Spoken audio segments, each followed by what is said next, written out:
What's happening, fellas? Feast your eyes on a bike that should need no introduction.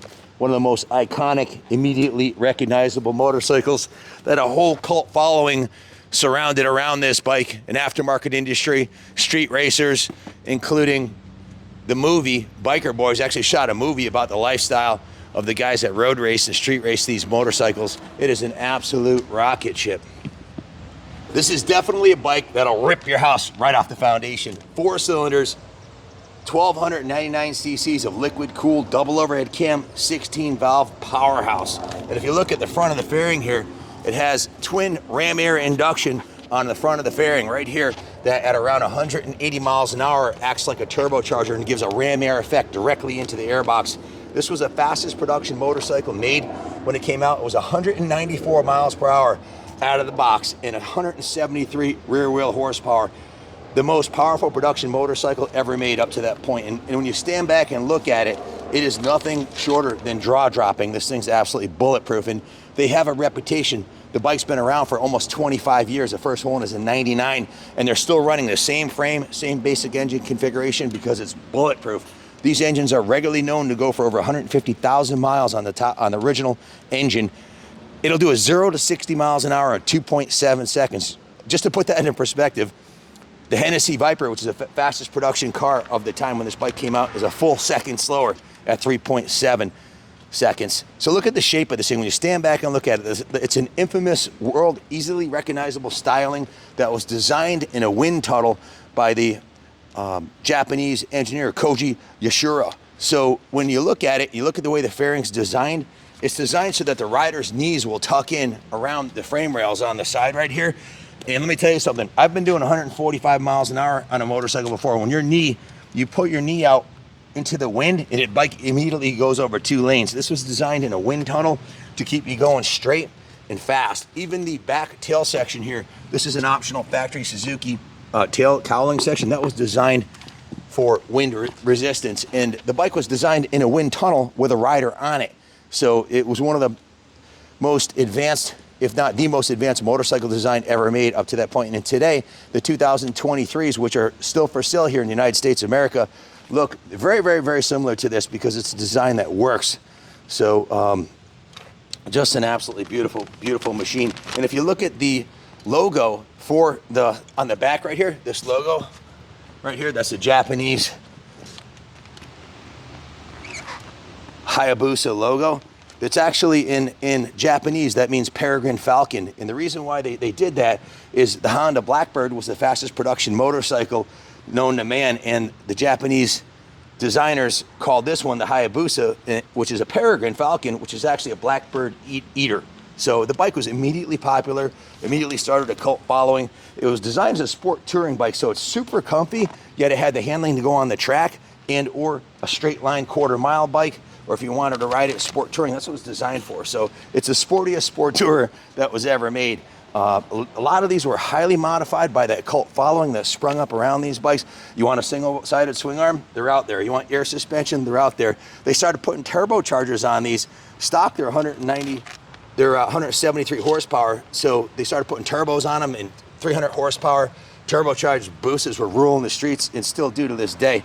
And like I said, that whole culture, that whole Biker Boys culture sprung up around these bikes. So super reliable, even turbocharged. The engines are super, super overbuilt, I guess. And they were taking these engines and put them in Miatas. So Miatas, smart cars, making Bugatti replicas. They even took one and made a twin-engined 900 horsepower Streamliner, dual Hayabusa engines that went 400 miles per hour and set the land world speed record. So totally iconic piece. This one here is up for sale. It's going to have a low reserve.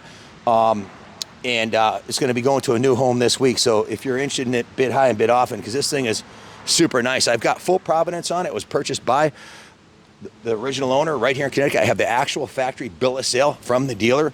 It's a 2-owner bike, full provenance, full history. I got a clean title in hand for it and the previous registration. And this one's loaded with extras. It doesn't need anything. It's ready to go.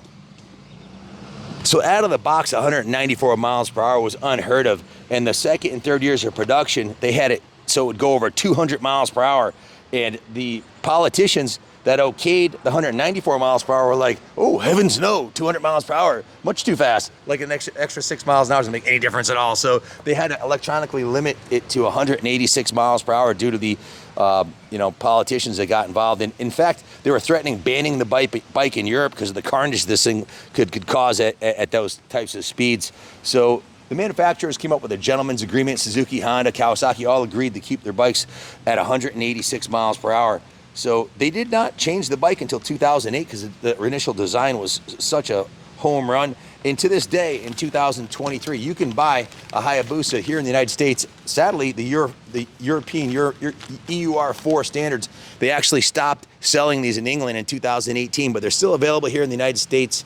And you can buy essentially a bike that looks exactly like this. They're $18,800 MSRP with tax, freight, shipping and setup and dealer fees. They're about $21,200 to buy one here in Connecticut. This one's loaded with over $5,000 worth of upgrades, starting with the Power Commander, which takes the speed limiter off of it and tunes the electronic fuel injection differently. So it's got a Power Commander on it.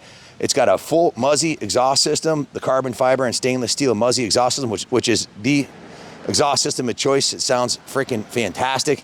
So it's uncorked, and it is definitely faster than the stock 194 horse, and it's set up for straight line stability. It's got a swing arm extender on it, which is great for quarter-mile drag races or 200 mile per hour track runs. It's got the swing arm extender on it, which when you do the swing arm extender, you have to put a longer brake line on it. It has a longer braided stainless rear brake line. It's got different axle adjusters. It's a bolt-on item that you can put it back to the stock length if you like, but you can see it's got the Suzuki logo, the Hayabusa. These are 775 aircraft quality aluminum CNC machined extenders. You also have to put a longer chain on it. This has been upgraded to a gold chain in the blue Vortex aluminum sprocket. You can see it's got a chrome chain guide. The rear wheel is a actual Hayabusa Suzuki rear wheel that was sent out and chromed. The front and rear wheels have been chromed. That's not polished aluminum. That's not a Chinese wheel. That's a Suzuki Japanese Hayabusa rear wheel. The front wheel has also been swapped out. It's got the wave rotor on the front there, and there's everywhere you look, there's $100 bills hanging off this bike. It's got not only the wheels and tires and chain of sprockets, an extended swing arm. It also has the Suzuki factory. This is not an aftermarket one. Rear cowling painted at the factory, the original Suzuki blue. And it has the Hayabusa logo and the GSX logo on the side. It has the Yoshimura Hayabusa tank protector on here. It has the custom gas cap. It has the billet mirrors, billet levers, drilled aluminum billet adjustable levers. It has the billet grips, the billet bar ends. The controls are all chromed out on it. There's lots of chrome. All the bolt covers are chrome. It has chrome trim around the front fender. It's got the chrome Peregrine Falcon Hayabusa logo.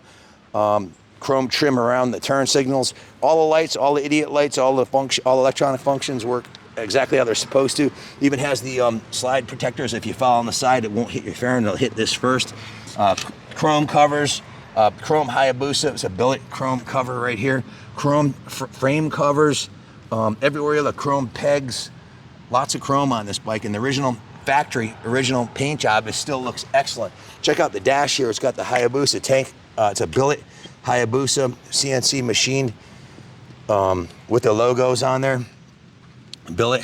And then it has the chrome gauge surround pack. It has the billet aluminum master cylinder cover for the hydraulic clutch. Billet master cylinder cover engraved for the brake lever.